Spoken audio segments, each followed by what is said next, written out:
ডিম কম বেশি সবারই পছন্দ। আজকে আমি আপনাদের সাথে শেয়ার করবো আলু দিয়ে ডিম রান্না। এখানে আমি 3টা ডিম সিদ্ধ করে নিয়েছি। দেখতে পাচ্ছেন এখন চুলায় কিন্তু প্যানটা বসিয়ে দিলাম। এবার পরিমাণ মতো তেল দিয়ে দিলাম।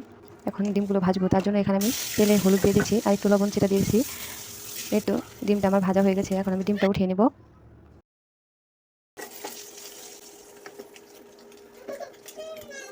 ডিমগুলো উঠানো হয়ে গেছে। এবার আমি এখানে আরেকটু তেল দিয়ে নেব আর কেটে রাখা পেঁয়াজ কাঁচামরিচ এখানে আমি দিয়ে দিলাম। এটাকে একটু ভালো করে ভেজে নেব। ভাজার পরে এখানে আমি বেটে রাখা জিরা বাটা, পেঁয়াজ রসুন বাটা দিয়ে দিলাম। এটাকে এখন পেঁয়াজের সাথে মিক্সার করে নেব। মশলাটা যাতে পুড়ে না যায় তাই এই জন্য আমি এখানে একটু পানি দিয়ে দিলাম। এবার মরিচের গুঁড়া দিয়ে দিলাম।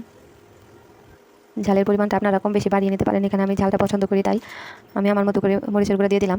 এখানে পরিমাণ মতো হলুদের গুঁড়াও দিয়ে দিয়েছি আর সামান্য একটু ধনিয়ার গুঁড়া দিয়ে দিলাম। এবার এটাকে ভালোভাবে মিশিয়ে কিছুক্ষণ কষিয়ে নেব। মশলাটা কষানো ভালো হলে আপনার তরকারিটা অনেক মজা হবে। তার জন্য এটাকে আমার ভালোভাবে কষিয়ে নিতে হবে। মানে আমার ডিম রান্নার মেন উপকরণ হচ্ছে আলু। এই তো দেখতেই পাচ্ছেন আমি আলুগুলো কত চিকন চিকন করে কেটে নিয়েছি আর এটাকে আমি ধুয়ে রেখেছি। এবার দেখতেই পাচ্ছেন আমার মশলাটা কিন্তু কষানো হয়ে গেছে। এখন আমি আলুগুলো এখানে দিয়ে দিব আর মশলাটার সাথে আলুটা ভালোভাবে মিশিয়ে নেব। মেশানো হয়ে গেলে আমি এটাকে ঢাকনা দিয়ে ঢেকে কিছুক্ষণ রান্না করে নেব। এবার ঢাকনা খুলে এটাকে ভালোভাবে নেড়েচেড়ে নিতে হবে, না হলে এটা লেগে যেতে পারে। তাই আমি কয়েকবার ঢাকনা খুলে এভাবে নেড়েচেড়ে নিয়েছি।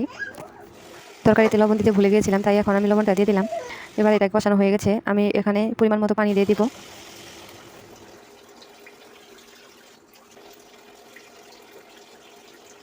দেওয়া শেষ। এবার আমি এটাকে ঢাকনা দিয়ে ঢেকে 5 মিনিটের মতো রান্না করে নেব।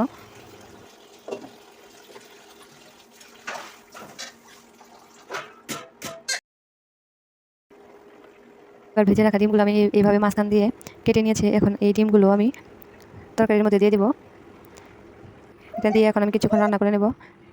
এই তো দেখতেই পাচ্ছেন আমার তরকারিটা হয়ে গেছে।